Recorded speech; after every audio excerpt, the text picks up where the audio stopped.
నిన్న అసెంబ్లీలో ఆయన జైల్లో ఉన్నారు, ఆయన పైన 30 కేసులు పెట్టినారు. అయినా కూడా కడుపు మంట సాలలే వీళ్ళకందరికీ. నిన్న తెలుగుదేశం పార్టీ వాళ్ళు ఫీజు రియంబర్స్మెంట్ బకాయిలు ఏమైనారా అంటే సమాధానం లేదు. ఆరోగ్యశ్రీ సేవలు ఎందుకు ఆపేసినారా అంటే సమాధానం లేదు. 99 రూపాయలకే ప్రభుత్వ భూములన్నీ కూడా ఎందుకు ఇచ్చేస్తున్నారంటే సమాధానం లేదు.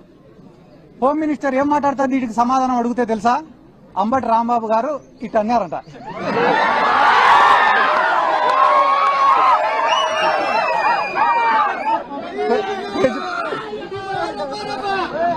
ప్రజలకు ఉపయోగపడే సమస్యలు 100 అడిగితే దానికి సమాధానం చెప్పకుండా అంబటి రాంబాబు గారు ఇట్టన్నారు.